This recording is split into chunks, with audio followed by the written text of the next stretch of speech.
churches should be taxed.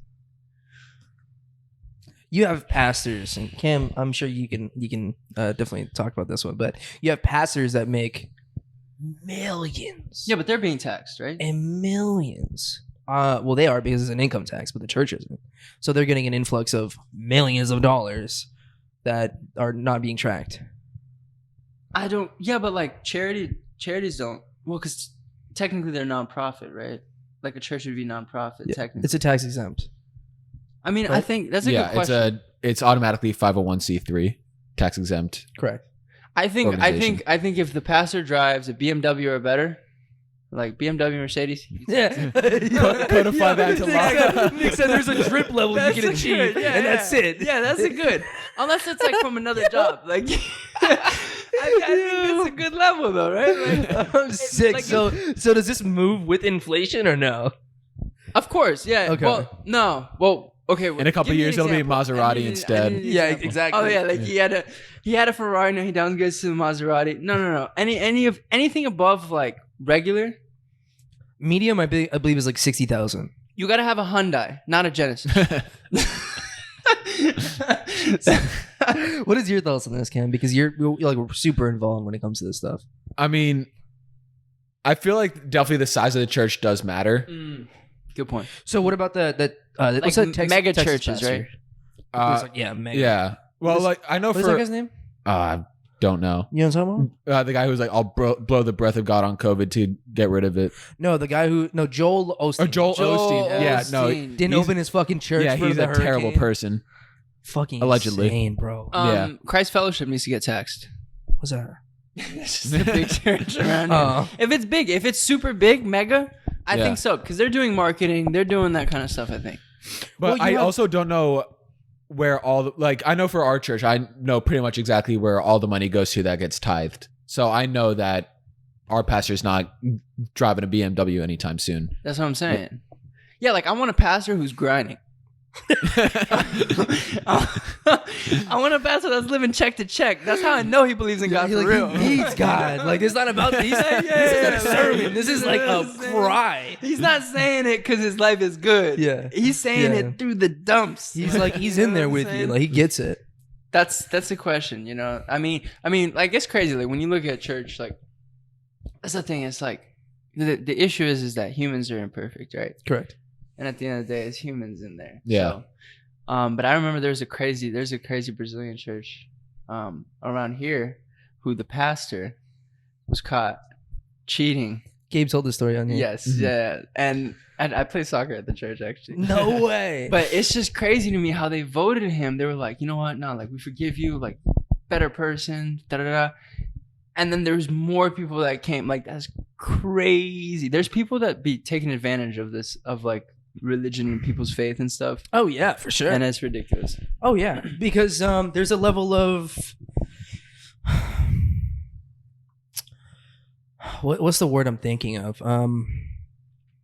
Like openness of character. Like when you admit to like your sins and you admit to wrongdoings in relationships or cheating, and you like talk about these things what you consider under wraps.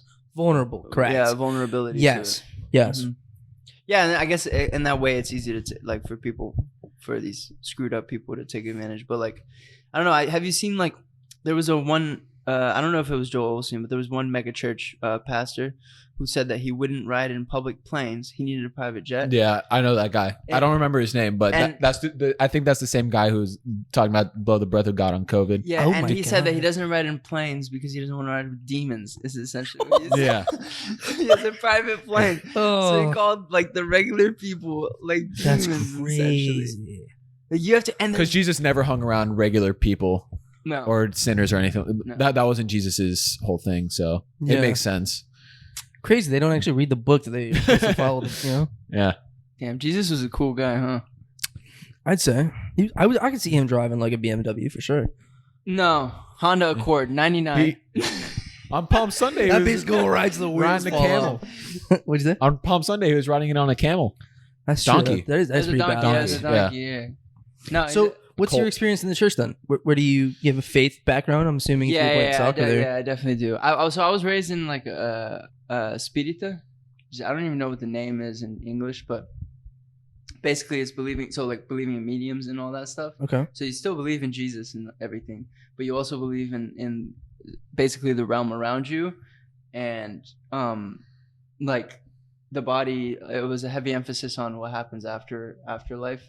In the afterlife, which I thought was really cool, and I still like hold some stuff. Because if I'm being honest with religion and stuff, I'm Christian, but I think everybody has a little bit right, but no one has it 100% right. Mm-hmm. So like you compare Jewish people, Muslim, Christian. Like first of all, you all come from Abraham, so it's like it's literally the same God you're praying to. Yeah, we're all praying to. You know what I'm saying? So it's like, and either way, like even if you think about it just figuratively, like.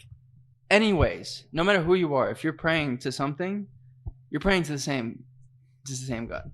Yeah, it's the same person listening, right? So I think it's crazy. But well, the cool thing about it was like it had a bit of like a Hinduism with like reincarnation. Okay, and it was basically that this life was like it's a lesson for us. Mm-hmm. So you do live in cycles, and you do come back until you eventually do learn, your full lesson, and you can go into the afterlife. So you're living many lives. Yeah. Okay. Yeah, and there's a bunch of really cool movies that I remember as a kid I used to watch, and it was like there's one where it's like this husband and he like races. Movies get me, I cry. And he's like racing and then he dies. Okay. Sad. What the fuck else would he be? Sad. And then he becomes happy. He becomes the dog. Okay. I don't know the rules. I don't know if you can become animals, but he becomes the dog. I think in Hinduism you can. Okay. Can you?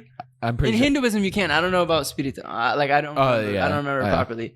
He becomes a dog, and then like his wife finds like a new man's, and he's like struggling with it at first. So he became a new life in like where he just died. Yeah, I mean that was a movie, for effect. Okay. But I guess it's supposed like it could be more random.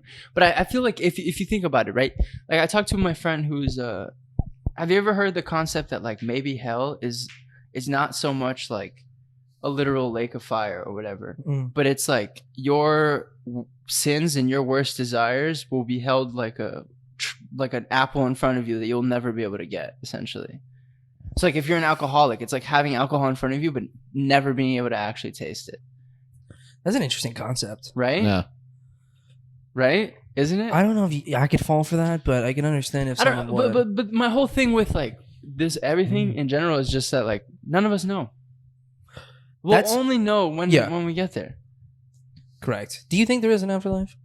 Because I'm a Christian, right? So I believe in heaven. Mm-hmm. I believe that when I die, I will meet my maker and I will live forever on. Right. I'm assuming that's doing podcasts in the great beyond. Damn right. I'll be interviewing Jesus live. For real. From the garden. From the garden. It's gonna be me that you see, bro. Not Rogan. Not any of these other guys out there. Not Schultz. I've said this before. I'm going to heaven as long as I can have some pickup soccer.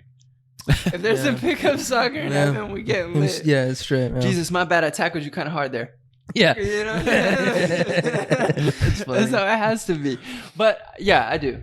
I do. I don't know. I think like I don't know, there's too much in this life. Like I look at everything, it just feels like that way.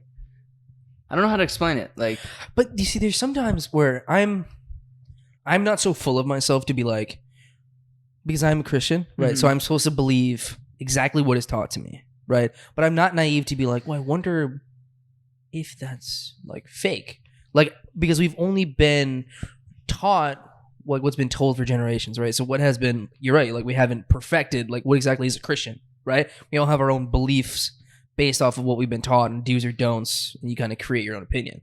But like when it comes to existing, it's like, well, we came from the mud, right? Like we came from nothing.